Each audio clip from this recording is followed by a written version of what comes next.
Kevin Mitchell. Here. Good Shane, thank you, board members. We do have a quorum, so let's begin our meeting. Kevin, can you lead us in the Pledge of Allegiance? And New Mexico pledge, please.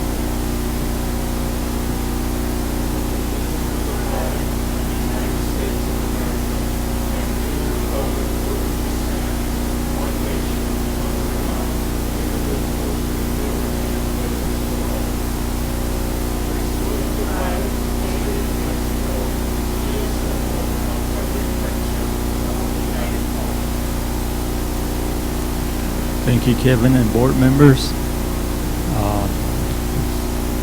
Let's go to item number 2, approval of the agenda. Board members? I would like to make a motion that we approve the agenda. Okay, motion's been made by Michael Schaaf to approve the agenda. Is there a second? I'll second. Okay, second by Chris Mortensen. Roll call. Joan? Yes.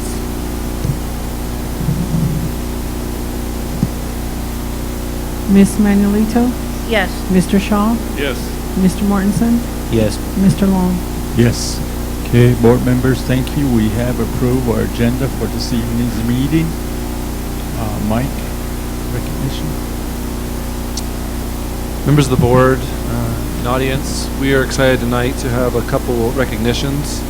The first one we'd like to start out with is our Gates Millennium Scholar. If Granite Lewis could come up to the front here. Yeah, let's go down.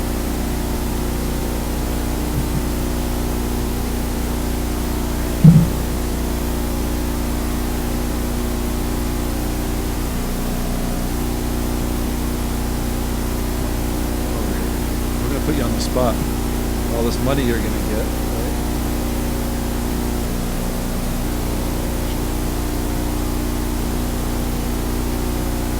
Mr. Lewis here, I believe, is our only student in the district this year as a senior that has received the Gates Millennium Scholarship.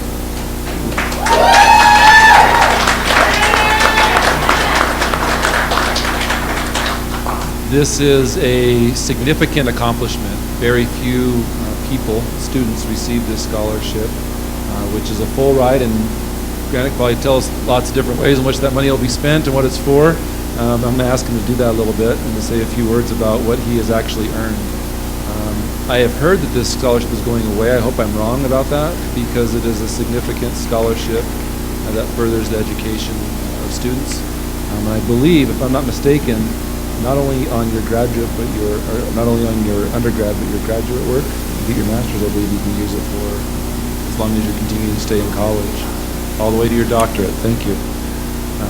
But we're excited for him and grateful that we have students like this who excel in the system and who achieve more than we even prepare them for, I think, at times. And so we appreciate his hard work and his dedication to his education, and we appreciate his family and their support of the school district and, of course, of their son in his endeavors.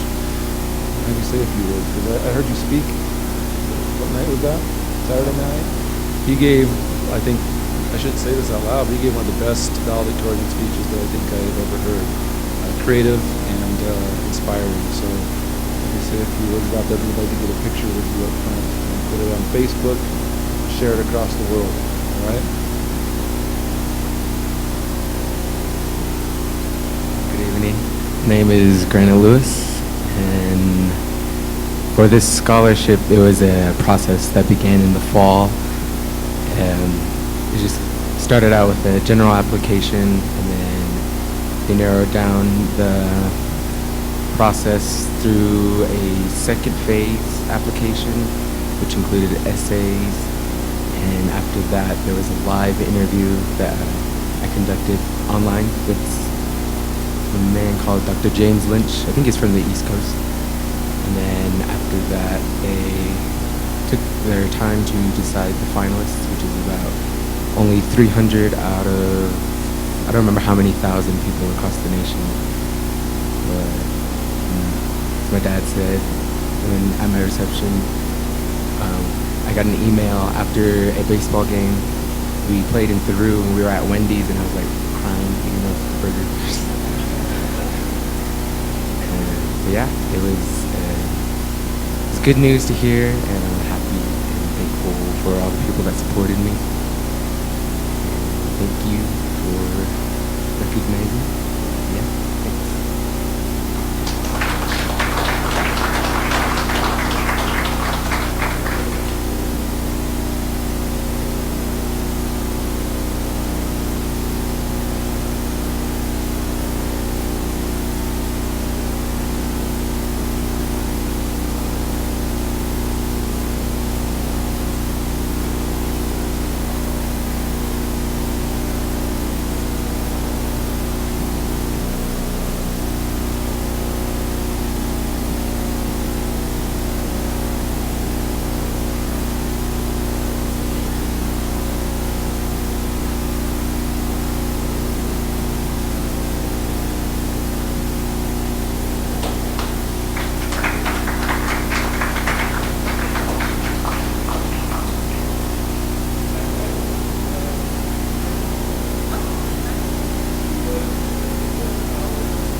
Members of the board,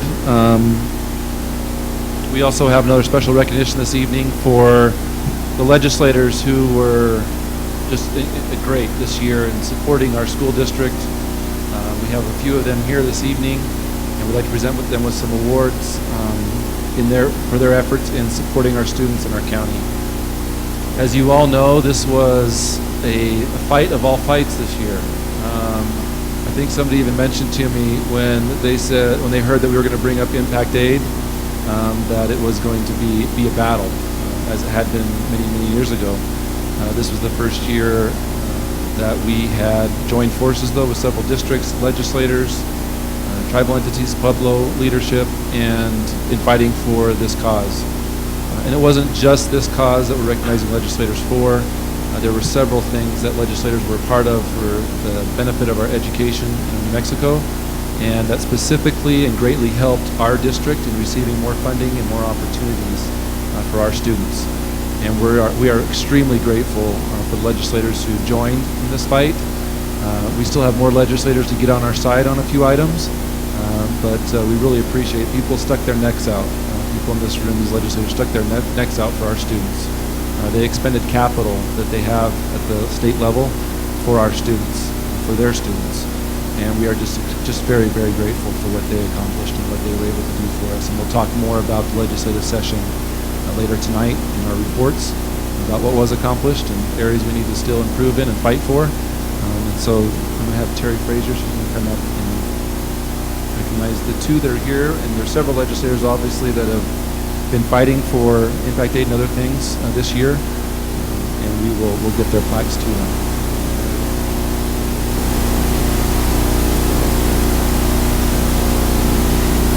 Thank you, Mr. Hyatt. First off, we have Senator Clemente Sanchez. If you'd come up, please.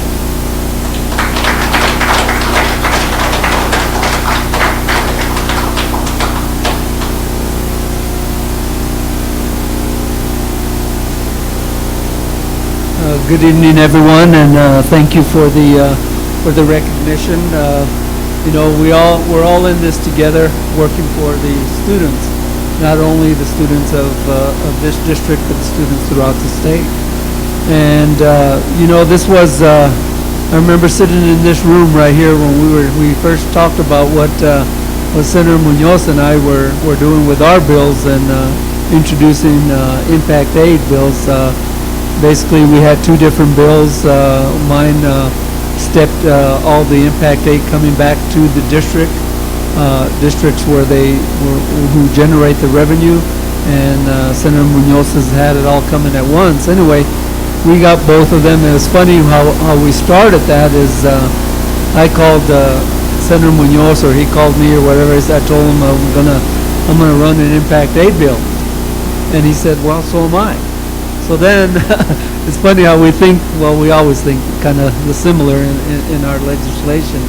And we looked at what we needed to do, so we talked about it, and then the ball started rolling, and it started rolling in this room here. We had Zuni here, we had Grand Cibola County Schools, Gallup, and Central, the four largest ones in the Impact Aid pie. And you know, the fight was tough in Santa Fe, but you know, I can say for our colleagues in the Senate,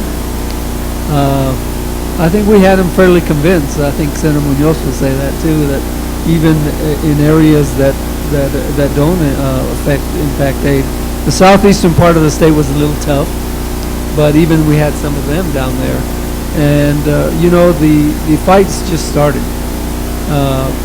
We had worked on this throughout the session, and I want to thank Superintendent Mike Hyatt and the other superintendents from Zuni and everywhere that came to help in the fight to get the money to our students. And you know, it was hard. As Mike said, we spent some political capital there, but it's a lot easier when you have people behind you and you have people backing you. And one group that we had backing us, I remember the rally outside the Capitol were the students, the kids that were out there. And that was very impacting to everyone in the area, and they knew what was going on. But you know, we worked and we worked and we worked on this, and we just won't give up. So this session, yeah, we never got one of the bills through, but we woke people up and we got money. We were able to get $34 million in capital outlay, $10 million that we got from to use for teachers, or to pay down the debt on teachers, and $24 million from the governor's office. Because we went to the governor, I remember Senator Munoz and I telling Mike and all the other superintendents, and I remember the president of Navajo Nation, to get up there to the fourth floor and tell the governor that you demand this. And I think that woke them up, and they came and they negotiated with us, and I said, okay, fine, we'll take the $24 million you're going to give us, and we'll take the $10 million that the other $10 million for the teachers is, so we got $34 million. But that's just the beginning. We still have a long ways to go. And the other, and I think more important, negotiating part that we got with them, with the governor's office, is that she is putting together I'm going to call it a task force, to work on how we can resolve this Impact Aid and make this formula more equitable for our students and our districts. And she agreed to that. And one thing that Senator Munoz and I said is, and we want to make sure that we have the superintendents from Gallup, Central, and Zuni involved, because they're the three largest. And so they're putting that group together now. But we all know when it comes to this politics, things can fall back, and we got to keep on, and we got to keep on them. And I know we were at LFC a couple of weeks ago, Senator Munoz and I, and we asked the Secretary of Education, where is that at? And she told us and assured us that there's a group being put together now. And we also said we want to be part of that too, along with our superintendents and everywhere that she's put in. So anyway, you know, I just want to end with, it ain't over yet. We got a long ways to go to make this equitable for our students, but also make it equitable for all students in the state, because we can't take this Impact Aid out of the formula and not backfill that formula, and we need to find a way to do that, and now that we have revenue, we can do that. So anyway, it's just begun, and we got a long ways to go. So again, thank you. Okay, sure, what you doing?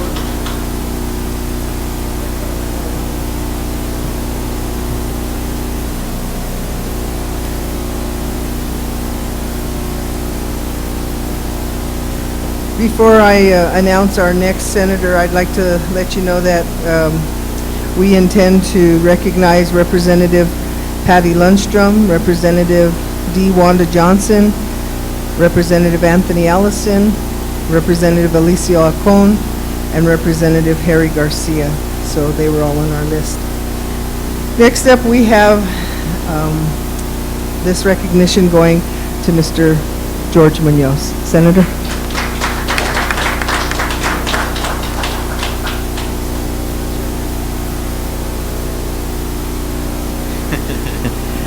I think, talking about legislative session and impact aid, I think the most valuable lesson to learn is what we didn't have and what we're missing in impact aid, and what other schools have in other districts that our schools don't. Maybe the school in Navajo, the football field or the baseball field, and that's all money that makes everything equal.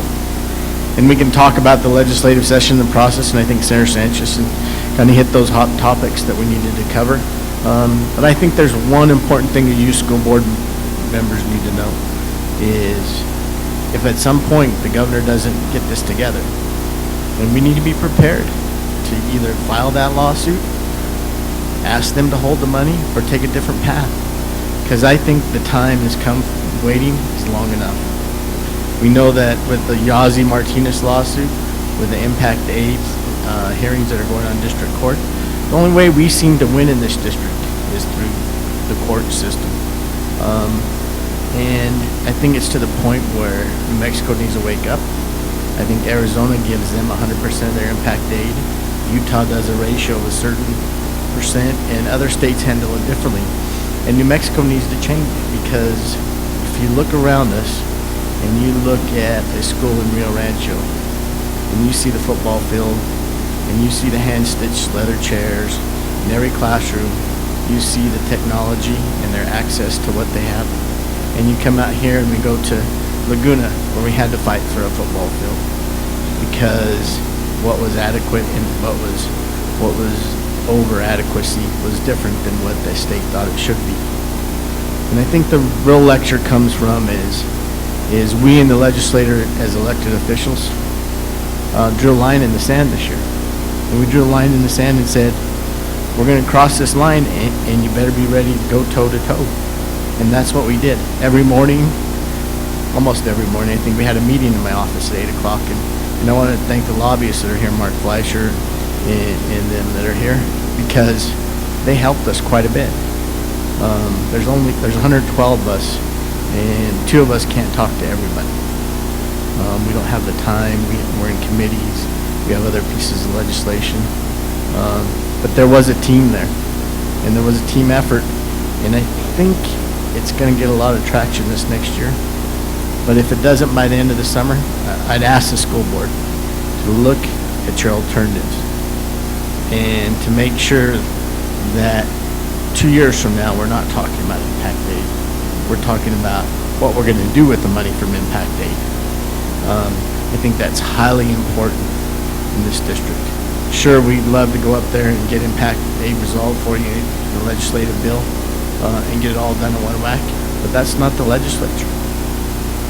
The legislature funded school by, we added an additional $450 million this year, but we don't know if we're going to be able to get you guys all that money, or you're going to be able to attain it.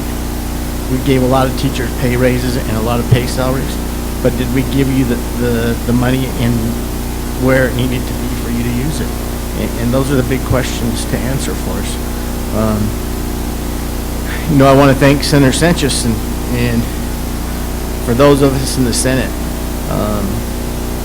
We stick by each other pretty well in the Senate. We don't argue with each other a lot. There's not a lot of bickering. There's not a lot of fighting. You never see that. And so Senator Sanchez is one of those persons that I can always trust, and we always had a daily talk about impact aid and strategy and how they were going to handle it and where they were pushing the money and how we're going to do that. But I think one of the best plays we did during the legislative session, and thanks to the help of the governor, was we had the governor line item all the language for the $34 million so that we can use it where we need to use it. She helped us quite a bit on that. But that language would have been so restrictive for that $34 million for all those school districts that it would have made it unusable. Let's see what they do and how they want us to access that money and how they're going to get it to us. But I think those are key points. But thank you for the award and thank you for the plaque. But, you know, when the 74 million comes and we're talking about spending it and not getting it, that'll be the day we really want to be happy. So thank you.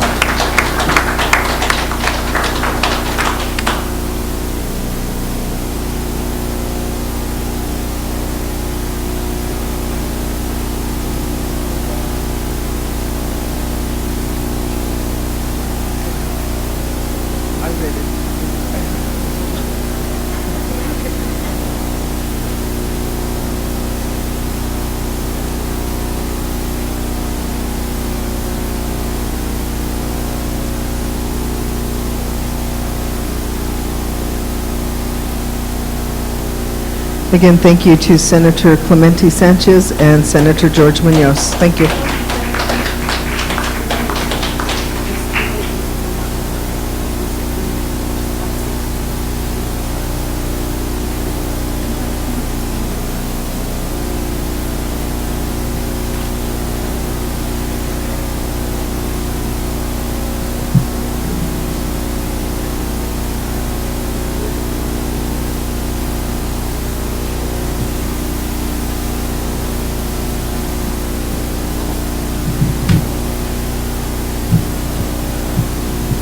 Goshen board members, Mike, and I want to take this time to thank both senators.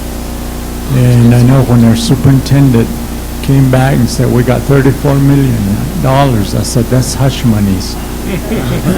That's what it is. And yes, the fight is not over. I think we still have maybe 2 or 3 strategies that we want to do, and the lawsuit can be last resort, or we can use that to start it off. So thank you for your help, Chad. Board members, we have 2 meeting minutes to approve. One is our regular meeting on April 29th, 2019.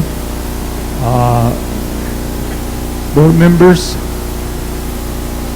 I'd like to motion to approve the minutes of the April 29th regular meeting. a motion's been made by Kevin Mitchell to approve the April 29th regular meeting minutes, second by Michael Shaw. Roll call, Joan? Mr. Mitchell, Yes. Ms. Manuelito, Mr. Shaw, Yes. Mr. Mortensen, Yes. Mr. Long. Yes. Thank you, board members. Let's go to the May 7, 2019 special meeting. Board members? I would like to make a motion that we approve the May 7th, 2019 special meeting minutes. Okay, a motion's been made by Michael Shaw. Is there a second? Second. Second by Chris Mortensen. Roll call, Joan? Mr. Mitchell, Yes. Mr. Shaw, Yes. Mr. Mortensen, Yes. Mr. Long. Yes. Thank you, board members. We approved those meeting minutes. Let's go down to item number 4, consent agenda items. We've had time to review all the consent agenda items. What is the pleasure of the board? I'll make a motion to approve the consent agenda items.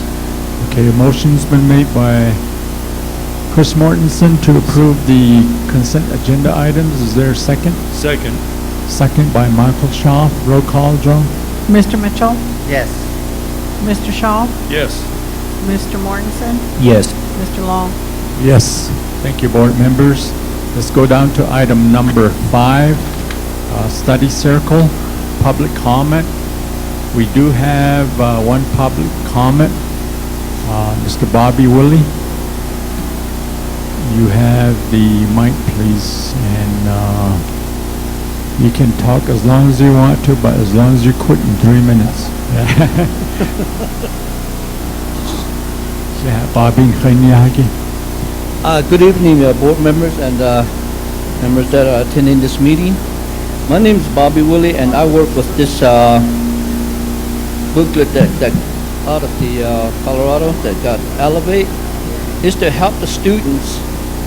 It says here in page 4, the crisis talks about things that increase in unemployment for high school dropouts, and also compare those who graduate, students who drop out high school at the U.S. level of about 1.2 million, and then the cost of society per dropout who turns out the drugs or crimes is $1 million. So a lot of these things that's going on is, I don't know what the board members you think about. I left it here. So I just want to know if you would be interested in implementing something like this. So that's why I came by. And if you're really interested in more information on it, I will call the lady that runs these things. And I believe it's right here, her phone number and email here at the back page. It says Arvado, Colorado, and phone numbers right there, and email address is right there. If you want to talk to her, she can come down and explain more in depth what's going on with this one, because it's like students teaching, helping their peers to get more, because a lot of students, they have some kind of problem learning, like they have lacks of certain things. So another students that knows those subjects can help that child, bring them up, and they work with them throughout the year. It's just like big sisters, little sister, big brothers, and big sisters like that. So that's something like that from that. But if you look at it, and this is all the booklets that I brought, but if you're interested, and then we like to know, and then we can bring more information on that one, because she has more information, or she can put the video on it. So I don't know what you guys think, but let me know or call her, and then we have lots of contact. It's really good. Maybe just one high school would be good. Which one is really low? They can really help each other. Like the students, they go into the classrooms and they help the students. Which one is really trying to progress, but he's slow or she's slow learning? So that child that knows what's going on can help that child trying to get it elevated, so to get more of that information. They don't let them go, so they help them out. Even if they, after class, they go with her, they'll go with them to help them out to get us stay clean and stay out of drugs and all these other things that the students that get caught in it. So that's why I just want to know what you guys think about it. So I'll leave this more here if anybody wants to, well, I got these 3 more copies here. So I can leave it here with her, and then anybody interested in it to look at it, then they can get more information on it. So it'd be good if you think. So let us know. And if you want to call me, my number is 505-305-9125. Then we can talk to each other and start going something.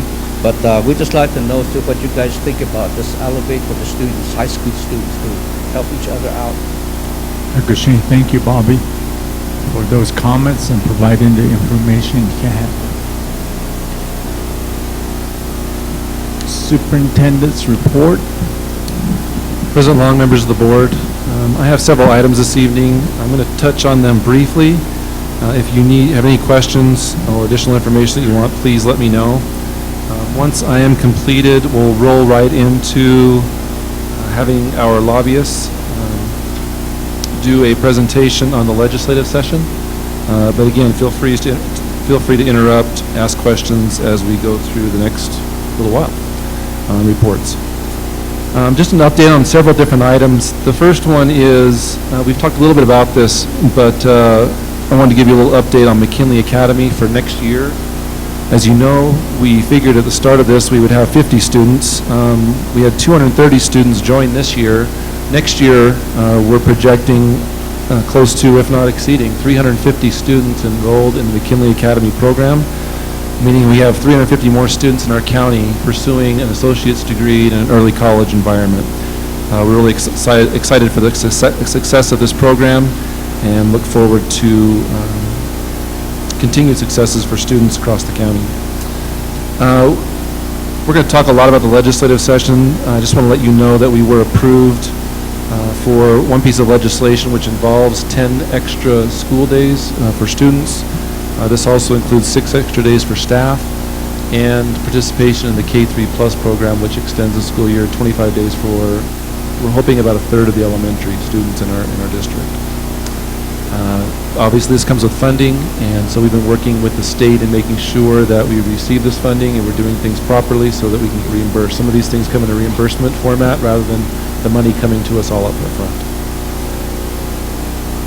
We are also obviously involved in working with the PED and others in legislative changes, which there are many this year, and again, we'll talk about some of those later on. Staffing for this year has probably been one of our best years for staffing in the past 5 years that I'm aware of. That's how long I've been here. Currently, we have 23 openings for next year out of approximately 800 teachers for core, including 12 for special ed, so a total of 35 openings currently. Yet we're in the middle of May. We still have a lot of recruitment days to come. We have been working very hard, and you have approved many incentives that we've been using to attract teachers. And that's one area which we think has been very valuable in helping teachers come and also having teachers stay with us that do a good job for our students. We also, in addition to that, we have 1 counselor opening. I don't know if you recall last year we had 7 or 8 or 9 openings, I believe, this time of year. Even when school started, I think we had 5 or 6. This year, we only have 1. And so we're excited about the numbers currently. Obviously, some people can still resign or retire. But we feel these are great numbers looking over the trends over the last 5 years. As you know, we got a favorable ruling for the sufficiency lawsuit. I just wanted to update you that at this current time, we have not heard anything yet from the judge, Judge Singleton, regarding the lawsuit. I have heard that the PED is responding to what they have done as far as the state of Mexico in fulfilling what the judge is asking within that lawsuit. And I'll keep you updated as things progress with that. And that's all the information I have on that lawsuit. In regards to the capital outlays lawsuit, which we have against the state, we finished up our trial, or hearing, whatever you want to call it, last week. We finished up at the end of the day on Wednesday, so it only took 3 more days to finish testimony in that suit. We know that the judge asked there was granted 3 months in order to submit, I think it's facts and conclusions, I don't know all the lingo for legal stuff, but basically giving all the information to the 2 sides to the judge for then him to make a judgment. We feel very good about the status of that case, and as far as how we presented the evidence, we believe it's overwhelming. We hope that the judge sees it that way also. Buses. As you know, I've mentioned that we're receiving new buses. I have some current numbers. During the summer, starting now through August, I believe it is, we will have 58 new buses coming to the district. Some of those are already ready, and I believe we're just waiting on some state okays to get those buses sent to us. So these are large, full-size buses that will be coming to us, coming through 2 different funding sources, one from state money and one through a grant through the VW grant. I have a lot of information on that, but I can get that to you if you want more information on how we applied. 15 came from the VW or Volkswagen grant, and 33 are coming from the state. So we're excited about that. We've needed bus replacement for a decade. The next item is teacherages. I want to make sure that you know that teacherages, old teacherages that are not in use, have all been demolished, and all of the debris from those teacherages has been removed and hauled out to the dump, and those sites have been cleared in Crown Point, Theroux, Tehachapi, and Navajo. The only thing that's left from those is concrete pads. We did not remove those because of the cost. We didn't feel that it made a huge difference as far as the aesthetics or any other detriment to those areas. So the concrete pads are still in place. As you know, we have been rolling out the strategic plan. All staff in the district should have training on the strategic plan, and by the end of this school year, there's some staff, for example, bus drivers, waiting till the end of the school year when we have some professional development days to do that. It's hard to get them together outside of or during the school days. We also will be sending out parent As you've seen some of the parent documentation we're sending out regarding the strategic plan, it'll happen right at the end of school year after the staff have been given the information. And then we're actually going to hand a piece of the strategic plan or an outline of that to every student at the start of the year, so that it's fresh in their mind of some of the expectations we have and as them as a stakeholder in their own education, and helping them to be a part of that process and those goals as we move forward next year. The last couple items, we did break ground on Theroux, as you may have known. They're still in the process of digging and filling and preparing the foundation for that school. For Lincoln Elementary, the old school, it is currently in the abatement process, and I don't have a projected date of when that will be demolished. Depends how long the abatement takes. That'll determine when we actually demolish that and create, I believe, a parking lots going where the school is currently. We think about 6 to 7 weeks. That's our estimate guess. We have had 2 meetings with the PSFA regarding the $34 million that was mentioned by Senator Clemente Sanchez, and have been trying to work with them in filling out surveys, specifically us and Zuni, and I believe they sent it out to all impact aid districts as far as the survey goes, to receive information of the best way to divvy up these funds, so that it's done in a way that benefits students that are losing dollars due to impact aid credits in the SEG. We feel that we should receive at least 20, 30%, 25 to 30% of that, since that's how much of the impact aid dollars that go to the state from our district any given year. And so we're hoping to use approximately, we're hoping at least $14 million on projects here in the district. We hope to pay down debt, start building teacherages, which we need them in Theroux, Tehachapi, and Rama, and then to also use those dollars to fix HVAC systems, looking at the safety and wellness of students in the school, the climate in the school, and then a few other needs that are needed in order to keep our schools functioning. Again, we could probably spend $34 million per year just on our district for the next several years, probably the next 8, 9, 10 years. But this is a small step, and we'll put a small dent in the needs of this district, as we currently have about $250 million outstanding in needs. Lastly, we've talked a little bit about this legislative session today. We'll talk more about that in a minute, and please feel free to ask questions as we go through that. I'm going to stop there for any questions that you may have on the prior topics, and then we can go on to the legislative session and give you an overview. Yes, thank you, Mr. Hyatt, for that. I have a couple of questions. The first one is on McKinley Academy. Is there any way that we can also get another report or the next steps from Mrs. Munoz?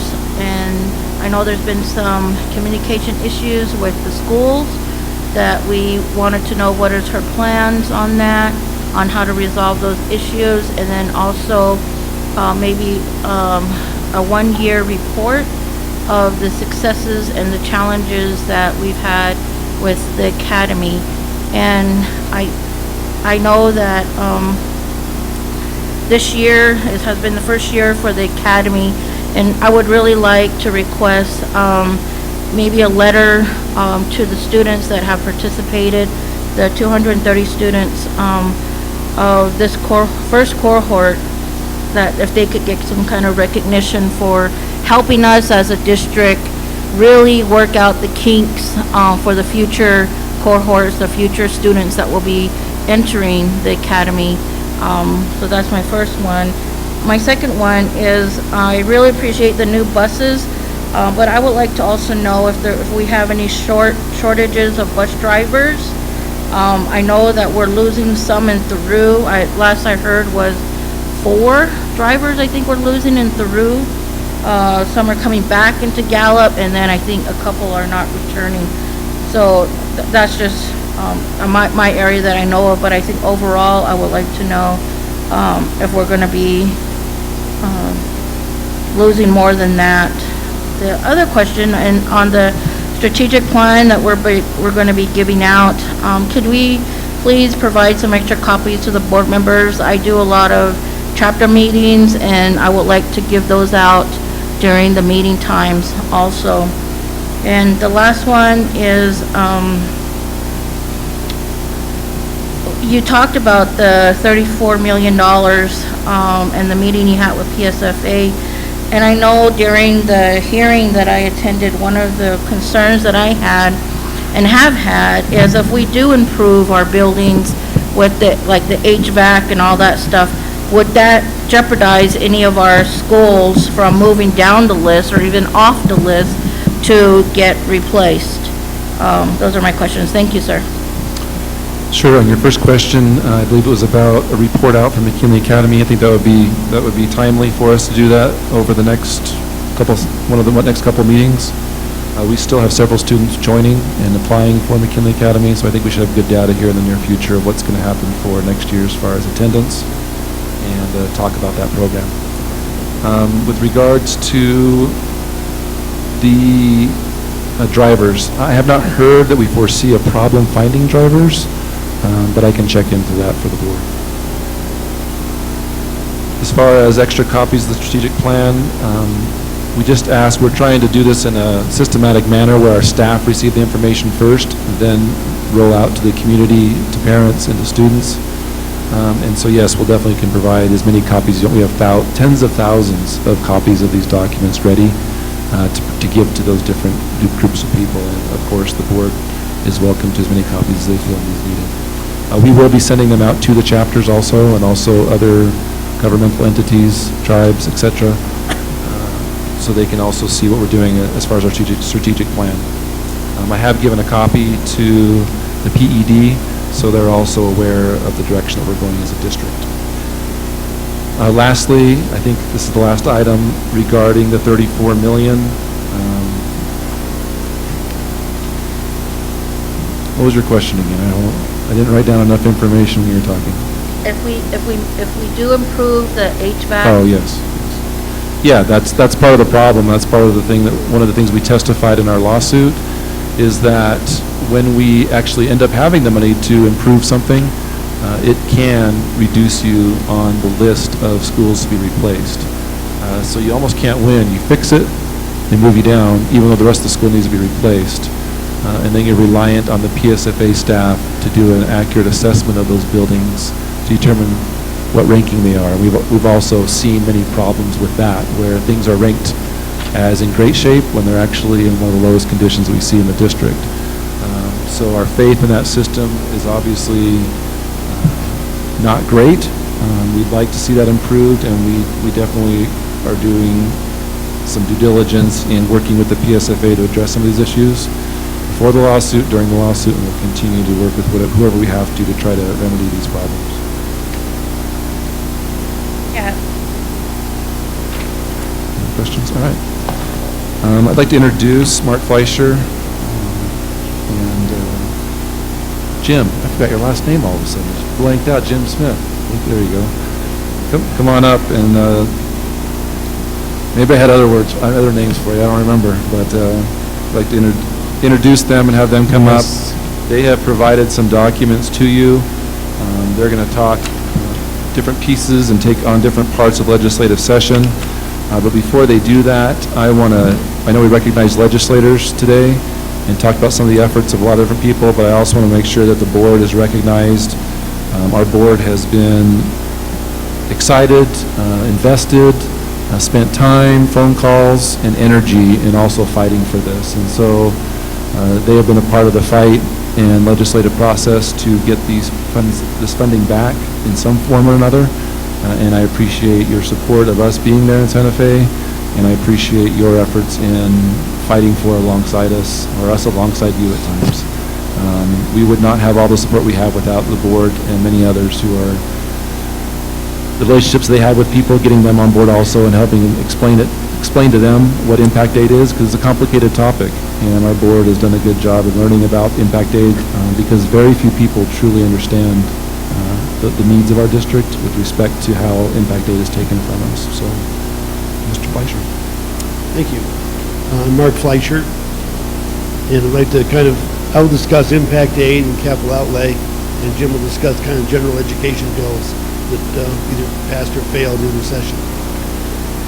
First thing I want to mention is Chairman Long mentioned to me before the meeting started that he wished we'd be a little more in touch with the members with email and texts as to what's happening during the session. We kind of felt the school board association reports were doing that, and Mike Hyatt and Giovanna were in Santa Fe almost the whole 2 months. We were in touch with them on a pretty much daily basis. But this next session, we'll ask Mike to give us your emails and your telephone numbers, and we'll at least weekly give you an update as to what's kind of going on, and give you a chance if you need some interaction or questions or things you want to know, we can answer. So I'm sorry we didn't do a better job on that this session. On impact aid, there were 4 impact aid bills, 2 Senate bills, 2 House bills. One was from Senator Clemente, one was from George Munoz. They both sponsored each other's bill. One of them was SB 170, which was a phase-out over 3 years, and the other was SB 170, which was immediate cancellation of them taking credit against impact aid. 170 did pass the Senate Education Committee 4-2, never got heard in Senate Finance. 172 got tabled in Education. They were heard at the same time. On the House side, there were companion bills. House Bill 325 was for immediate elimination. It was sponsored by Lee Alcone, Wanda Johnson, Harry Garcia, Patricia Lundstrom, and Anthony Allison. It was tabled in House Education. House Bill 326 was a phase-out, had the same sponsors as well. So that was the 4 main bills we had for impact aid. After those were all deadlocked and not going anywhere, Patty Lundstrom put together another bill for funding through severance bond authority. And she put that together very quickly, got it through her committee, got it on the House floor. It passed 66-1, and then went to the Senate and wasn't heard in Senate Finance. But what each of these bills did is it kept momentum going for the impact aid. And Patty's effort in that really pushed them that they had to kind of do something. And as I have listed below there are the champions. Senator Munoz, Senator Clemente Sanchez fought consistently to try and get impact aid on the front of everyone's burner and tried to get people aware of what it meant. Senator Munoz gave a very good impassioned speech on the floor of the Senate talking about how important it is to our district. Patty Lundstrom, Lee Alcone has been fighting this for years, this thing, and this issue was very strong in this session. Wanda Johnson, Harry Garcia, Nancy Allison all came to meetings, they all showed up, they all testified, were very strong supporters. In addition, Mike Hyatt and Giovanna and Daniel Benavides with Zuni School District were there probably 2/3 or more of the time. They were there on a regular basis and they were available 24/7. I had many conversations with Mike Hyatt at 10 o'clock at night on the phone or by email. Giovanna was very informative with information for a lot of these legislators, answered a lot of important questions. The big difference, I think, in what we accomplished this time versus in the past is the governor. We have a new governor, Michelle Lujan Grisham. And we weren't getting very far with this. We made it real clear through Patty and others that we were frustrated. She got John Bingaman, the chief of staff, involved, and they really made an effort to try and say, yes, we need to take care of impact aid. The fact they stepped up with the extra money, about $14 million, to complete that $34 million package, and their commitment to try and resolve it for the next session, I think we need to be respectful of trying to work with a new governor that wants to try and help us. And I think she's going to be receptive to doing that. I did get an email today from the governor's office saying they're not going to do the task force. They're going to go through PED to try and get this put together. I'm going to talk with them tomorrow to see what their process is. We'd like to have a task force. If they don't have a task force, I'd like to know what their plan and goal is, and I'll report that back to Mike. And if you give me your emails of all them, I'll report it to everybody, so I'll have that. But I think that's going to be important for moving forward, what we're going to try and do, because Senate Finance, Don Arthur Smith, has been a stumbling block, and all the impact aid benefit schools, the ones who benefit, particularly APS, are very detrimental to trying to pass impact aid relief. And the House Ed particularly is controlled by APS members. Resolution. We had a lot of momentum this session. We did get some good concessions. We did get $34 million, $10 million for teachers, 24 for capital improvements. We did go back after the bill was passed with recommendations for part of the partial veto, which I've also included in your packet, of what language we took out to make it more flexible. And that was the suggestion of Mike Hyatt and Daniel and Giovanna. So I think we ended up having a very supportive governor, what we're trying to accomplish, at least towards the end. And we got this to the front burner. Any questions on impact aid before I go to capital outlay? Questions, board members? Any comments you want to make, Mike, that I didn't cover? No, I think I could talk for hours on this topic, but I'll spare everybody. I could too. I was trying to tonight. condense it down a little.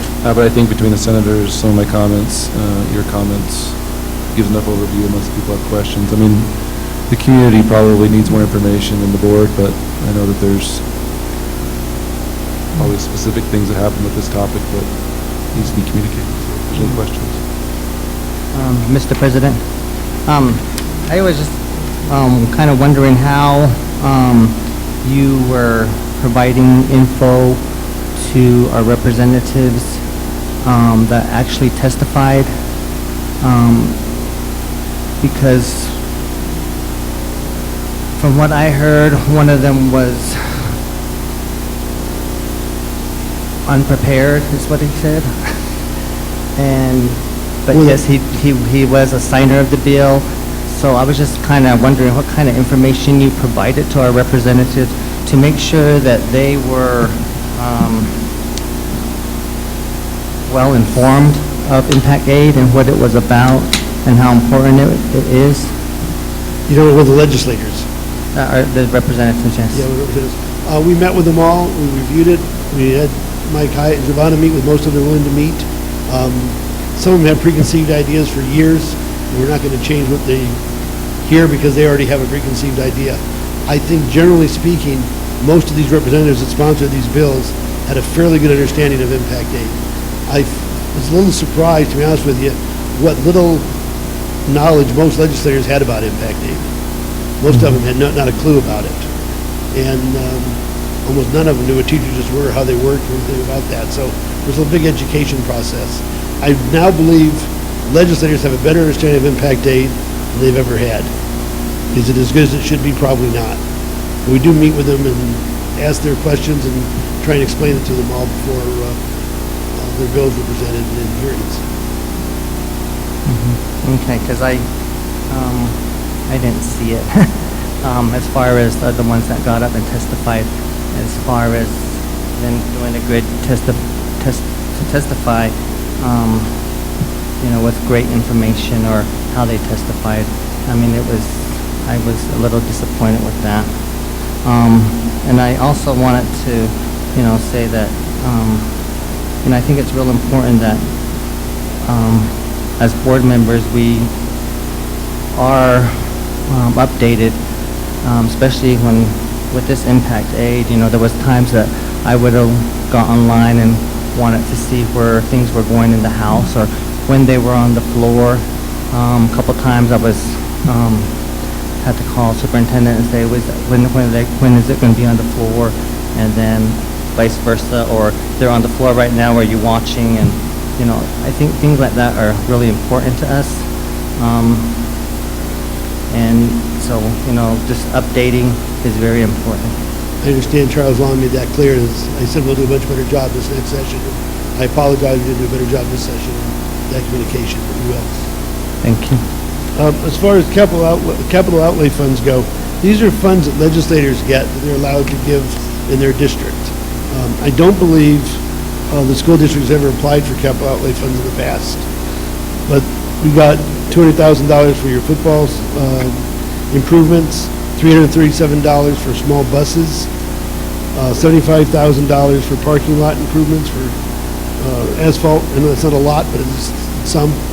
We got $100,000 to do a parent-student building with Senator Pinto and Representative Johnson together to do a parent-student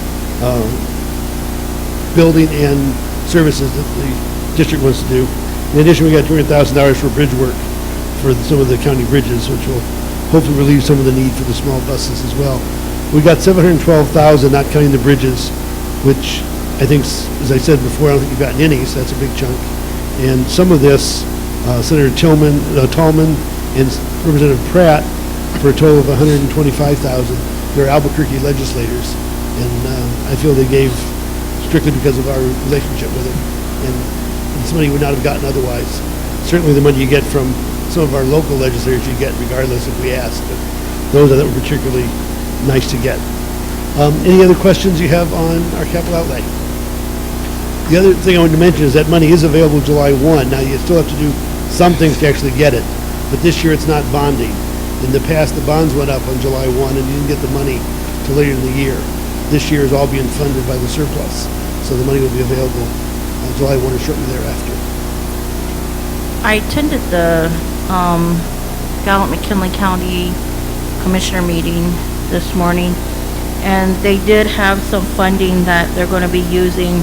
I shared this with Superintendent Hyatt, but I think it's really good that we also inform the board members that, and yourselves, because they have Manulito Canyon Bridge and Road at $3 million, and then Super Canyon Bridge and Road at $3.8 million. I don't know where the CR 77 and CR County Road 6, County Road 1, and one's for 500, 750, 500. So, and I asked Mr. Irving with the road, he's a road superintendent, if these bridges would be able, or if the new renovations, or if they would hold our buses, so we could go over, and he says those would be, that it would be able to. So I think just taking those small steps and maybe a couple bridges at a time will help get the needs to our children. So, and I know you mentioned a couple, McKinley County for bridge work at 200,000. Do you know which ones those are? It's one bridge I know that one that Johnson talked about. I don't know the one. I can find out and let Mike know. I'll be glad to let you know what bridge that's for. Thank you. And that is not dollars that comes to the district. That goes to the county to use. I'll let you know where that's going to be used. Let me have Jim Smith now talk about all the education bills that did come and did pass and did fail. So thank you very much for your time. Thank you, sir. Thank you, board members, Superintendent Hyatt, and members of the audience. I'm going to go through 167 education bills, and so it's sit back and relax. First thing I need to do is give you a little bit of a civics lesson, because somebody in this room didn't know one of the words I used in my documents. So the civics lesson is, in order to pass a bill, it has to go through the House and the Senate, both chambers, and then it goes up to the governor for either her signature or she vetoes it. If she signs it, it gets put into law, and that's called chaptered. So you're going to see chaptered throughout this, and that's what that means, is the governor actually signed the bill and it's now law. Thanks for calling me out. You're welcome, Mike. I thought I was the only one. I don't feel too bad. I acted like I knew when I told her. Well, I've been doing, as you all know, I'm a retired legislator, so I've been using these terms for a long, long time, and I just kind of assume everybody knows what they mean. Everybody knows what dies means, right? It just doesn't make it through both chambers, and that can be for a lot of different reasons. It can be that it got tabled in committee, it could be it ran out of time, it could be the legislator that introduced it lost interest, there could be a lot of reasons, but if it dies, it just doesn't get through. Veto is obviously something that the governor has to physically do and veto a bill. A pocket veto, there was one of those in here, and the pocket veto means that she didn't take an action on it, she just waited till beyond this signing period. The signing period ended April 5th. If she didn't sign it by then, that's called a pocket veto. It's exactly what happens in Congress and in the White House. So anyway, Mr. Smith, one real quick question. Yes. Can it get reincarnated, I guess you can say, since it died? But can it come back and get reintroduced? Absolutely. Any of these bills that died can Okay. be, in fact, I've seen a lot of these many times. So, there's various reasons that bills don't pass. Sometimes they just take time. They say the average is at least 3 years to get a bill through both chambers of the legislature. So, yeah, if you see something on there that died, that doesn't mean that that legislator doesn't want to do it again next year. And hopefully they will. Of course, this was a 60-day session, so there was a lot more time to get things done. In a 30-day session, you have much less time, although in a 30-day session, they get started a lot faster. So you can get stuff done in a 30-day. I just want to go through, I picked out my the top 10 bills that I thought were most important to Gallup McKinley. There's obviously a lot more than just these. I picked these out because several of these address the Yazzie Martinez lawsuit directly. I met with this, and as Mike did as well, we met with the Center for Law and Poverty a number of times before the session and during the session to see what some of the priorities would be. And those priorities are on the page that says Center for Law and Poverty Priority Bills, oddly enough. And some of that's a little bit difficult to follow as well, because pieces of each of those bills were in other bills, and I'm going to go through those as I go through this presentation. But anyway, I picked out 10 bills that had something to do with addressing the lawsuit, to come up with some of the remedies that Center for Law and Poverty and others thought we should do. And I'll go through Senate Bill 1 and House Bill 5 first. Those were what we call an omnibus bill. It's something, although the legislators don't like the term the omnibus bill, but that's what they are. They encompass a lot of different ideas. They don't like to call them omnibus bills because that implies log rolling, and they don't like the idea of log rolling because it's actually not legal. But what it means is a lot of education bills get that. You have several different topics within a bill, and in the New Mexico legislature, you're only supposed to have one topic in each bill.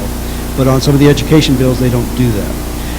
So these were mirrored bills, HB 5 and SB 1. In other words, they were exact duplicates of each other, and they were introduced in both chambers. And the idea of doing that is as it goes through the Senate, you'll start getting feedback from senators, what's right, what's wrong about it, same thing in the House. And so sometimes it makes it easier to get a bill passed because you've seen it in each chamber before it crosses over to come to the other chamber.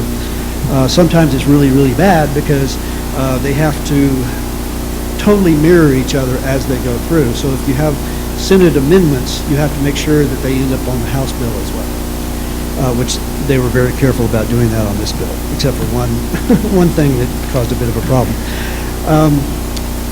Major components of these bills that address the lawsuit. Number one, increase teacher salaries, and I'm sure you guys have heard about that. Salaries went from 40, increased minimum teacher salaries to 40 for level 1, 50 for level 2, and 60 for level 3 in counselors. And here's my, I think, only mistake I've ever made. The budget bill allowed for the level 1 salaries of 41,000, not 40. When HB 2 is the budget bill, when that went through HAFC, they increased that number to 41,000. So that's an increase of 6%, whichever, or an increase in 6%, whichever is greater. And I don't know if you mentioned that in your presentation, but you may actually see greater than 6%. Right. It depends where the salary schedules are for each district, and also depends if you're doing extended learning and whether you count those extra days as a raise also. Mr. President, I was just going to ask, so Superintendent, which one are we using? And are we doing the 41 increase, or are we using the 6%? President Long, Mr. Mitchell, it kind of depends. It depends where your salary schedules are. So these are minimums, so everybody automatically goes up to the minimum. Well, if they were at the start of the scale, they would have actually automatically received more than 6% because they had to go up to the minimum, for example. So let's say somebody was making 36,000 before. Well, 6% of 36,000 doesn't get you up to 41. So those people automatically get bumped up to 41, which is more than 6%, if that makes sense. Everybody else gets a 6% increase, but then if you add a day, you have to pay them at their daily rate. So they're making more days in addition to their actually increase in percentage. It's kind of complicated, I understand, but if we hadn't had extended learning, then they would have got either 6% or brought up to the minimums, or 6.5 in our case. But if they're doing the extended learning, teaching more days, then they get their daily rate for those extra days. Hope that answers your question. Thank you for that explanation, Mike, because on the third bullet, it says allow school districts to apply for funding to extend instructional time by 10 days. He's already said he's going to do that, which would actually increase some salaries by more than 6%. The second bullet point was recommended by Law and Poverty was to increase the at-risk index from a multiplier of 0.13 to actually they recommended 0.366. When everybody started hearing about all the money that was going to come into the budget this year. They started thinking of different ways to satisfy the lawsuit by pumping more money in it. This would have increased the budget dramatically to go to .366. So the number that was agreed upon was .25. The at-risk index, and I'm going to get a little bit over my head here, but there's three parts of an at-risk index: the number of ELL students you have, the mobility rate, and the Title I students. Is that right? Right. So I believe Gallup McKinley is, if not the highest, one of the highest in at-risk students in the state. Yeah. So that's going to be a big bump in funding to Gallup McKinley. The last one is something I'm kind of proud of, actually, because Mike and I worked very closely on this one. There was a part of HB1, or HB5 and SB1 that was to do away with the small school size adjustment. And there were people in the legislature that thought that was a good way to do away with the small school size adjustment for charter schools, because there's been a concern about the amount of money that charter schools get from small school size adjustment, because that's not why that adjustment was created. It was created for rural districts. Well, Mike and I met with David Abbey, the director of LFC, and the assistant director, Charles Salih, and said that that was going to hurt Gallup McKinley by doing away with the small school size adjustment. And I can remember David and Charles' attitude of, but you made money up in the at-risk index. And Mike was very firm but not mean and said, you can't take away over here and give over here. Is that fair? Yeah, I wasn't mean at all, just stating facts, which were hard to swallow for some people. Yeah, Mr. Salih thought he was being kind of mean. But anyway, so we fought for that one as well, because that wasn't fair to Gallup McKinley School District. So we came up with what's called what had previously been called but never passed the sparsity index. They changed the name now to rural isolation units. And Gallup McKinley falls under the rural designation by the federal census. And so this will apply to 15 of your schools, is that right? All I remember is that we come out even. We don't lose money. We were in the process over 3 years of losing $1 million after being told that we're going to be big winners. And so we fought, and some of our legislators worked to make sure that we did not lose funding. So, and I remember having that discussion with Mr. Salih about why it cost more to have a sparse district like Gallup McKinley. He didn't believe that in the beginning, but we convinced him, and so we got the rural population units put into that bill as well. The next one is Senate Bill 229, Senator Stewart. She repealed the A through F grading system. That was put into law like 2014, 2015. I think the idea was that a parent could look at your grade of your school and say, oh, my kid goes to a school, my kid goes to a C school or whatever. And that's been controversial ever since it started. Her bill repealed that, but didn't come up with exactly how the fix is going to look.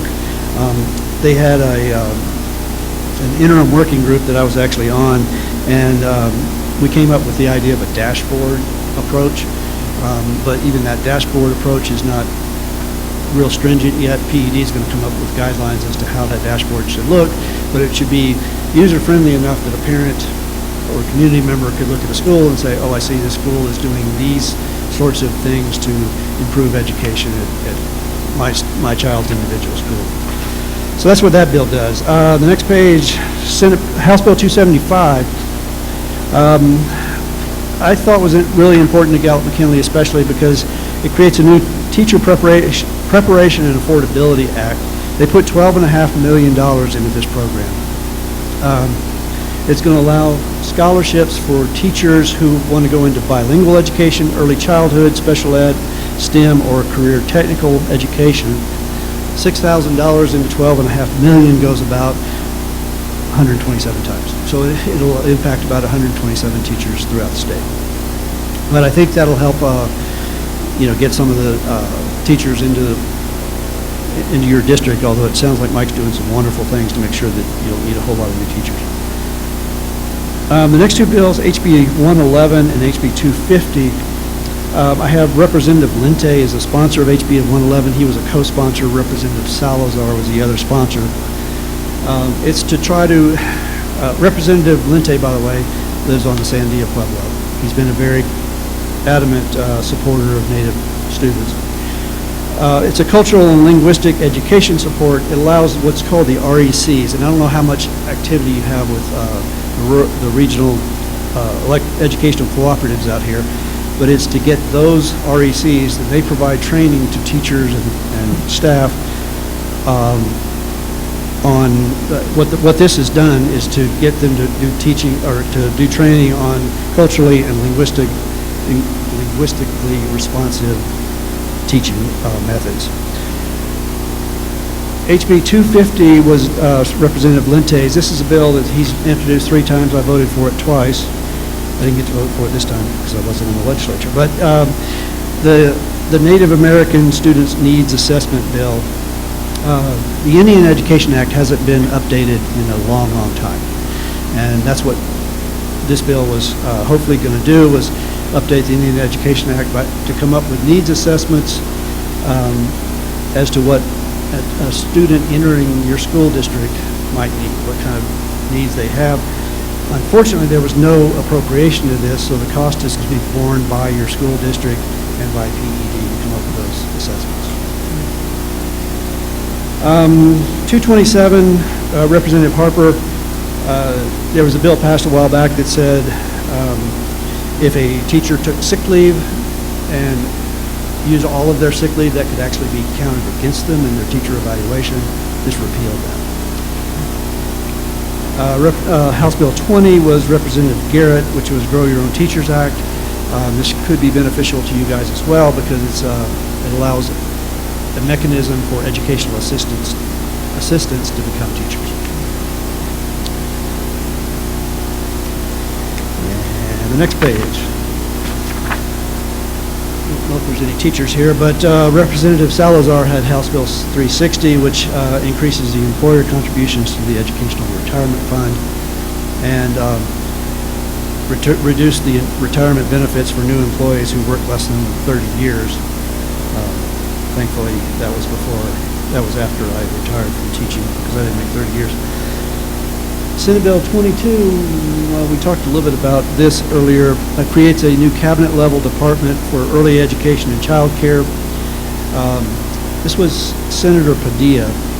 Senator Padilla is a former foster child, came up through the CYFD program, so he's very, very interested in doing these kinds of things. This will take some of the CYFD roles and responsibilities and move them to this early education care department within PPD. That's still to be determined who's going to head that department. And the last one, I would assume you probably already do this one, but it's in law now. Senator Lopez introduced Senate Bill 329, which means if you open or close a school on tribal lands, you're supposed to contact local tribes and talk to them about why you're opening one or why you're closing one. It's really pretty simple. It's just a communication issue. Make sure that you're providing culturally relevant materials to that school if you're opening a new one, or if you're closing one, why you're having to close that school. Okay, and we have 157 left. That's it. Anybody have any questions on this? Questions? Board members? Yes, thank you. I got a couple of questions. One request I'd like to make is on the Center for Law and Poverty bill, priority bills. I just would like to ask if a short narrative could be given to the ones that have died, just in case we want to add those to our legislative priority lists that we'll be working on. The other request that I have is, I really appreciate that because that was on one of my questions that I had, was which legislation passed will help meet the remedies for Yazzie Martinez lawsuit. So I'm very thankful for that list, and that was, I appreciate that. The next one, I have that regional education cooperatives. I know we kind of discussed it here before the meeting, but Kevin and I are on a task or on a committee with the New Mexico School Board Association with the CES. And one of my concerns I have about the REC is that, they're not we really don't, I think what you stated was, it's not utilized this way. It's mainly utilized on, in Albuquerque and, in that area. And I think that, we really would like to, my question to you at that time when I was talking to you earlier was how can we, is this something that we need to go out and get, or is it something that information will be passed along to us? And I think that will be both, but I think us utilizing CES a little more, I don't know, how can we improve that communication to make sure we get some of that funding? President Long, Mrs. Manuelito, are you stating, I'm a little bit confused, talking about RECs and the CES? Yeah. And RECs utilizing CES? No. Okay. I'm just saying, where, if I didn't know what REC was when we were talking earlier. I haven't heard that one used among us often. I have heard the CES more. Okay, And that's what I gotcha. was saying, how can we, because it's part of something that's very important, how are we gonna get access to that more over here? Sure. Because it's mainly utilized, as what our lobbyist said, in the corridor. Ms. Manuelito, I had mentioned in my documents, I know I've given you a lot of documents over the last little while. We've probably briefly touched on RECs over the last year. The Northwest region, basically Aztec and over to Central down to us and Zuni, fought this last year, and it's probably something I may not have kept you informed on as much, because typically bigger districts don't utilize RECs as much, usually for smaller districts to combine efforts in acquiring services. But we actually were able to secure funding this year, and a couple districts fought for a few years for this, and so we just started an REC in this region. And as I mentioned in some of the data that I sent to you guys over the last few days, I'm actually the secretary for the REC for this region. That just happened recently, and so I apologize for not getting that information to you sooner. Again, this is a group that utilizes each other to secure things that might be more expensive to do it individually. It also provides an opportunity for those districts to collaborate more. There's several RECs across the state, and we just haven't had one in our part of the state forever. So we finally got funding from the state of New Mexico, $100-something thousand to start one. Thank you. And my last, request is,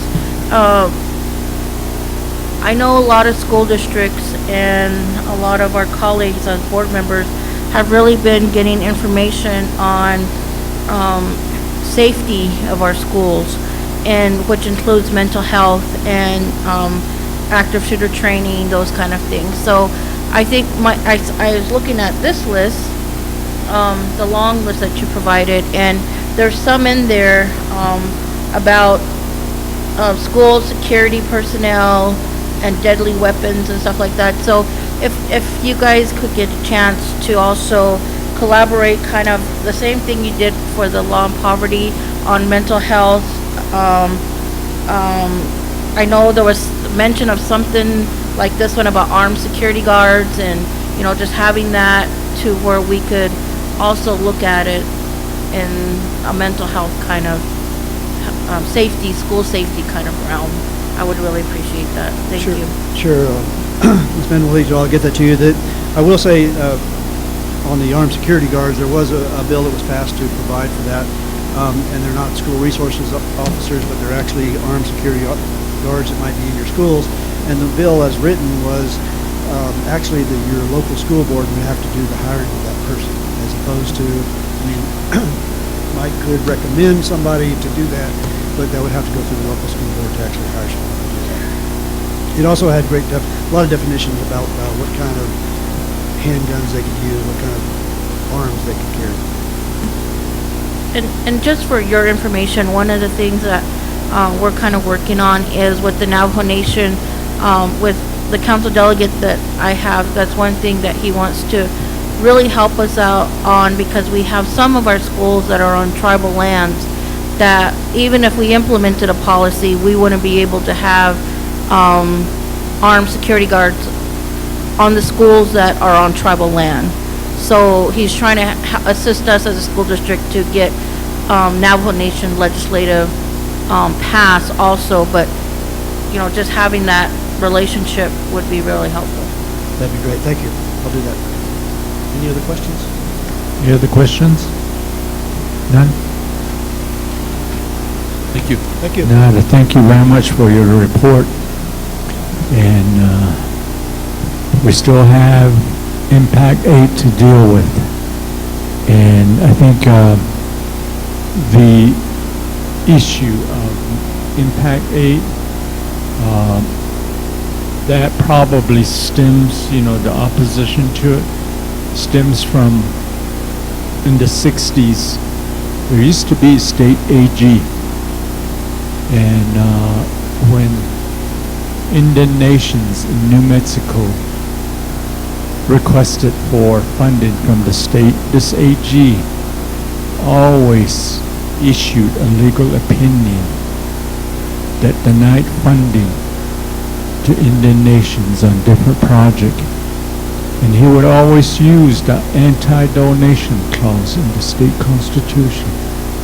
And I think that's where that thinking pretty much, you know, influenced some of the legislators. I know, like, you know, Senator Smith from Las Cruces, he's been in there a long time, so he probably is, or has been influenced by that decision. But so that's the mentality of the state legislature way back. You know, they didn't want to fund Indian projects. So, but anyway, thank you for your report. Yeah.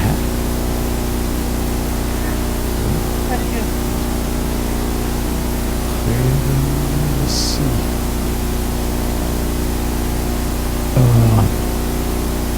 Notice of bond sale resolution.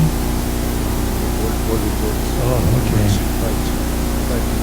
Okay, let's see. Board reports. We just all attended graduations, right? That's all the reports we have, all of us, I guess.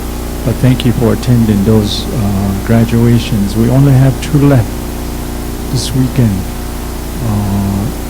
Mira and Gallup High. So 880. Notices and communication.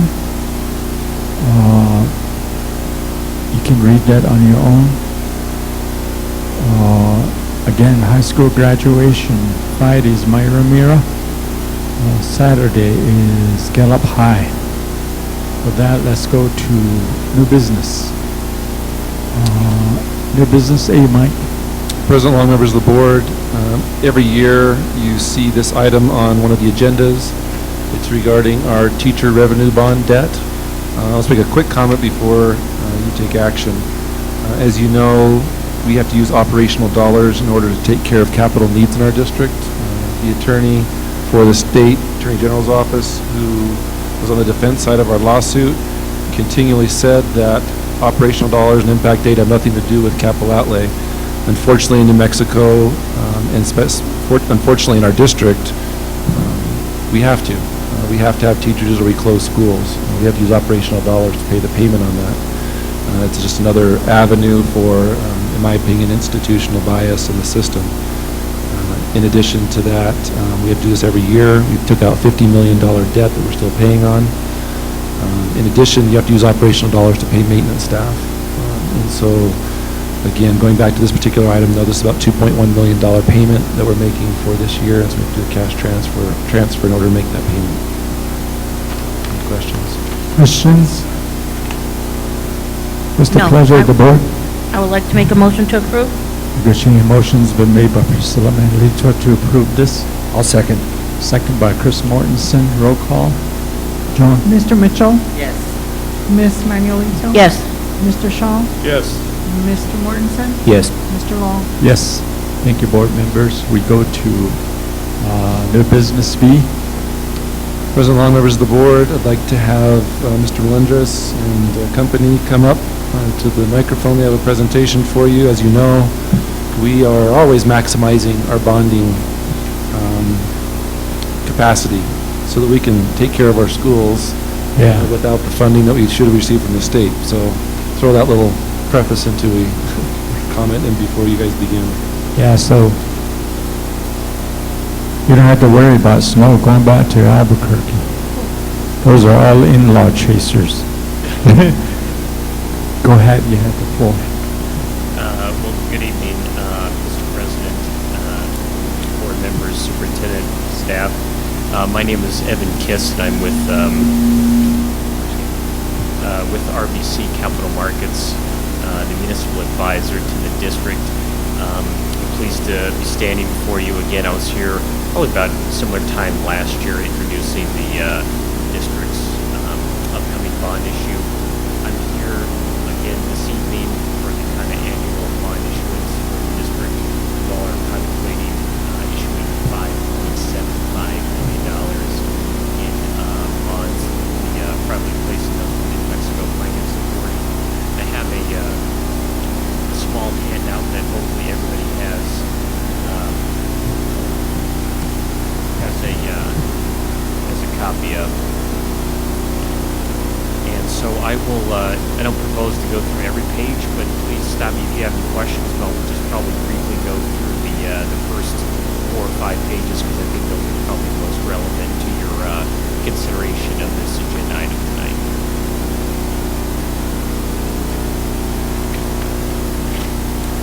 So the first page is something that should probably look very familiar from years past. This is a 5-year history of the assessed valuation of the school district. And you can see in tax year 2018, the growth in the district was about 1%. So you have a total assessed valuation of $854 million. And that's kind of right on the 5-year average growth rate for the district, which is about 0.88%. And the 10-year average growth rate is a little bit higher. It's 2.3%. But the growth is still positive, which is important. Page 2 is also a 5-year history of the tax rate for the district. And if you go over, it's the 6th column, it says GO bonds. That is the GO bond debt service tax rate for the district. And what you can see is that it's been very consistent, level, flat at 8.3 for the last 5 years.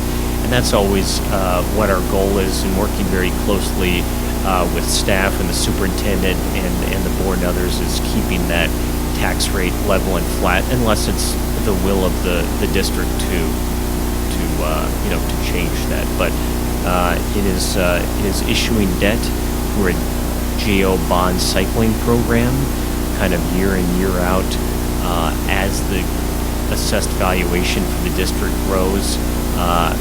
Keep it in mind in terms of amortizing the debt, which will keep the debt service tax rate level and flat year in, year out.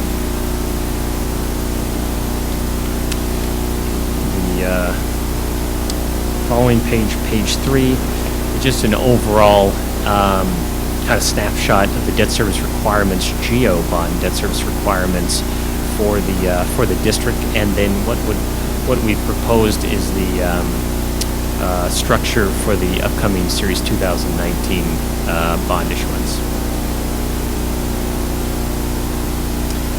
Page 4 is entitled the Debt Management Plan for the district. So this just kind of lays out some of the historical issuances for the district. Originally in 2017, you all had an election and it passed successfully for $25 million. You were in the third bond issuance of that cycle for $5.75 million, as I mentioned. And after this issuance, you'll have $5.85 million of remaining authorized but unissued debt that we have planned to be issued in 2020. And then here are some of the other, assumptions that we make in our ongoing GO plan for the district.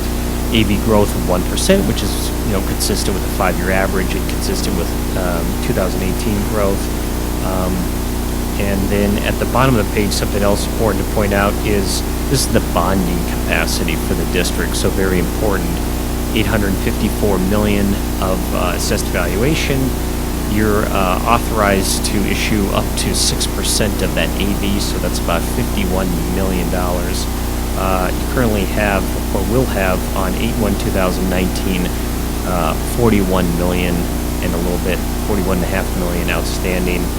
So you'll have remaining authorization 9.7. So you all are 81% bonded to capacity. And then this final page on page 5, I won't go through every kind of item on this time schedule, but I will point out a few of the most, or the more important ones. Tonight, the board is considering a resolution to submit an application to the MFA for financing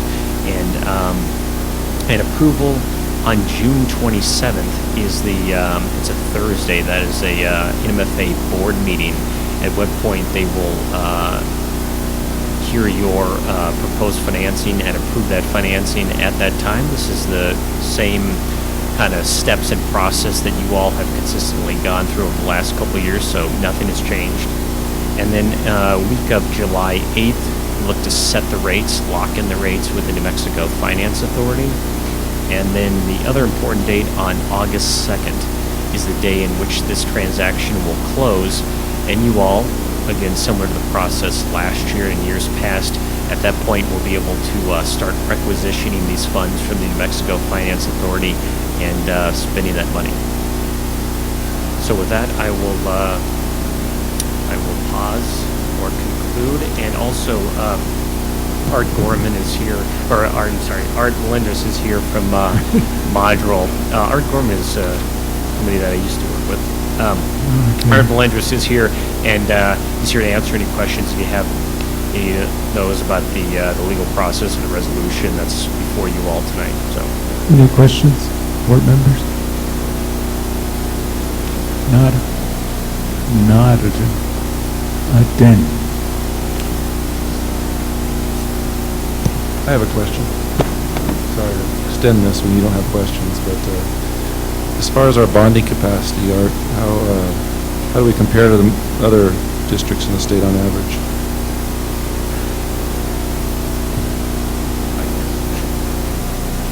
Members of the board, Mr. President, Superintendent, the reality is that you are bonded to capacity or very, very close to it. And I can give you an example. Albuquerque Public Schools is bonded to 63% of its capacity. And if you look to the southeastern part of the state, they are certainly not near their capacity. And this really points hand in glove, I think, to a lot of the combined factors that Gallup McKinley faces, which is a lot of the land here is not land that has residences or commercial property. It's in fact government-owned property and is not available to increase your assessed valuation. So you guys manage your debt very, very well within a very, very constricted band, if you will. And I think as the superintendent has explained to the legislators, they may be, I hope, relieved down the road, because I want to say this is a smidgen off the topic, but Albuquerque Public Schools has a very small amount of land that is in the vicinity of the base, and they get a small amount of impact aid.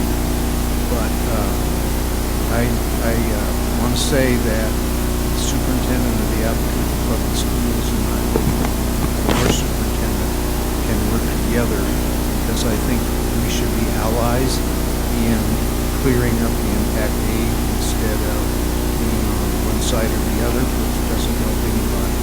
And so I know I've worked with your superintendent on this, and look forward to either the task force or, if not, direct communication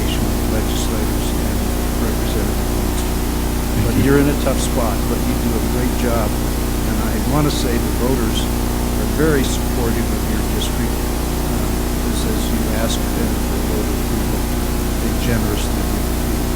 Thank you. So, one question, Mr. Hyatt or gentlemen, this bond that we have in our debt, it won't be paid off until 2031? That's correct. Okay, and the total amount that we would pay would be $53 million? No, so that's your current requirements over all your outstanding debt that is currently outstanding that you all pay on right now. That's $53 million. So the Series 2019 financing, you'll pay a principal amount of $5.75 million, and the interest will be $2.287, and we've planned for for planning purposes an interest rate of 4.75% to be very conservative and consistent with our planning. But I don't have a crystal ball, but I assume that the overall borrowing rate for the district when it comes time to lock those rates in with the New Mexico Finance Authority will be much less than 4.75%.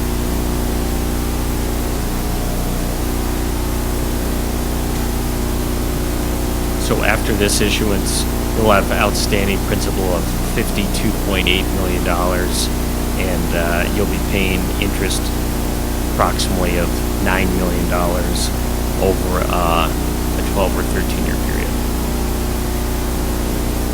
So the total amount will be the 61? That's correct, yeah. Okay. That's principal and interest.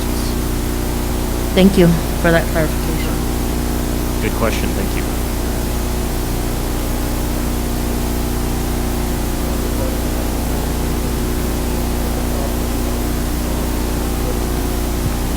Okay, motion's been made by Michael Shaw to approve new business B. Is there a second? Second. Second by Kevin Mitchell. Roll call, John? Mr. Mitchell, Yes. Miss Manuelito, Yes. Mr. Shaw, Yes. Mr. Mortensen, Yes. Mr. Long. Yes. Thank you, board members. Thank you both. Yeah, thank you.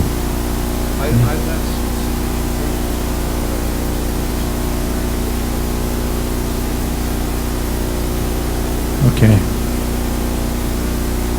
Have a safe trip back. We'll get him to, appreciate it. Yeah, have a safe trip back too. Let's go to new business C. Mike?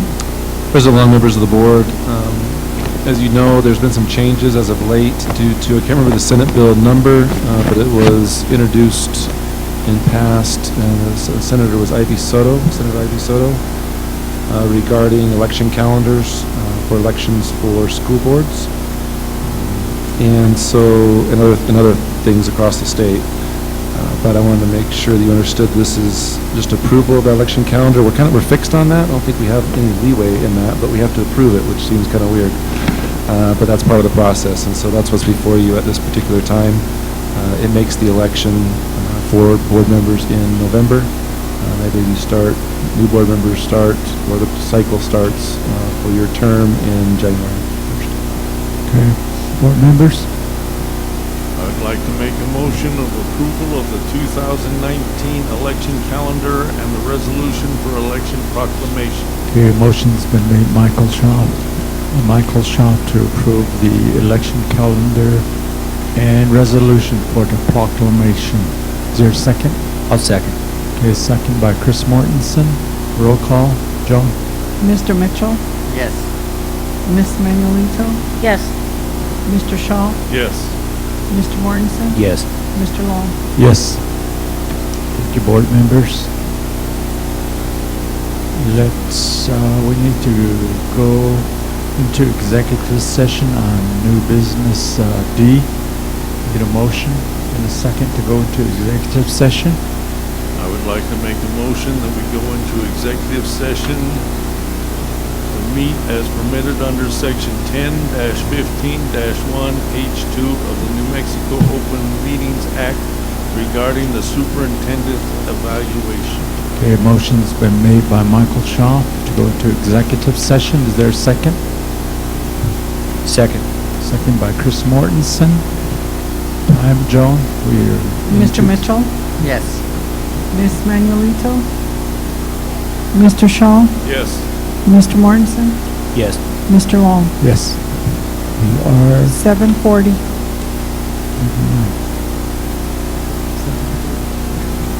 Christine, we're in executive session now.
Okay. Don't get us room for all three of us.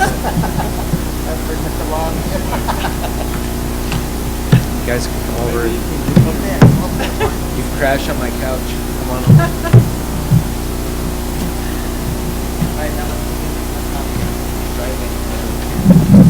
Negotiate, board members, the motion second to get out of executive session. Make the motion that we exit the executive session. Okay, motion's been made by Michael Schaaf to come out of the executive session. Is there a second? Second, please. Second by Chris Mortensen. Yeah, thank you so much. We, Roll call. yeah, roll call, okay. Mr. Mitchell, Yes. Miss Manuelito, Yes. Mr. Shaw, Yes. Mr. Mortensen, Yes. Mr. Long. Yes. Okay, it's 8:43. Okay, out of executive session, we discuss, I was gonna say very briefly, but it looks like we've been in there for a while, an hour, and, just wanna say we talked about the evaluation, and, we're not taking any action tonight, but we will schedule one day just completely focusing on the evaluation of our superintendent. That's the report. I'd like to, We haven't picked a date yet. Mr. President, I'd like to make a motion that we adjourn for the meeting. Okay. Motion's been made by Chris Mortensen to Second. adjourn, second by Priscilla Manlito. Roll call. Mr. Mitchell? Excuse me, one thing. Action item D, approval of the superintendent evaluation. Oh, What do we need to do with that action? table it. We table that? Yes. Table it Okay. or defer To the date that we set. I don't know when we're gonna set a date on it. Somebody needs to probably make a motion to defer that to a special meeting. I'll be home, I'll be back on the 1st. On the 1st, so June 3rd, it's on a Monday. No, June 10th is the board meeting. Yeah, June 3rd. I can do June 3rd. I mean, that's, 1? yeah, it's fine. Not 10. It's Eid al-Fitr, but my phone's not. Make an exception for the board meeting. So, before I accept the motion for adjournment, I'd like to have a motion to have a special meeting on the 3rd of June. Yeah, may I amend my motion? Okay. So my motion is to adjourn and also to defer action item D table it until our special board meeting on June 3rd. Okay. And we can come up with a time to be decided.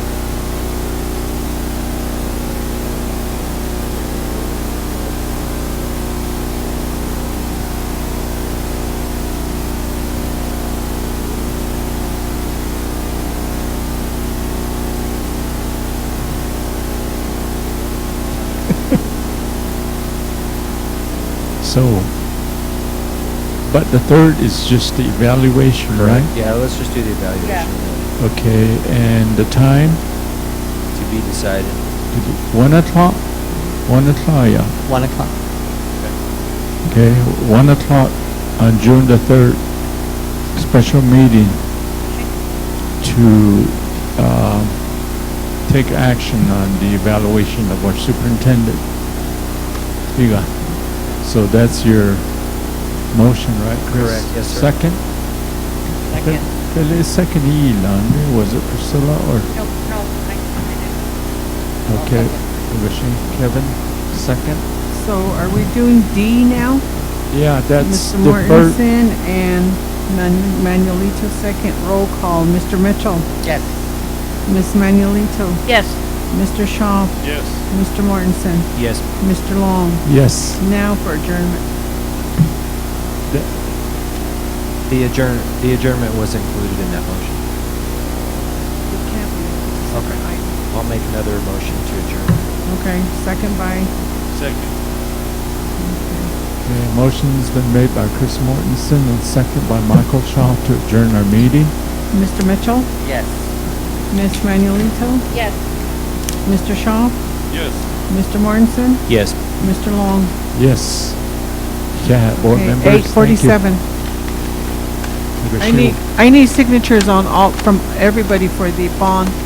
negotiate. We're adjourned.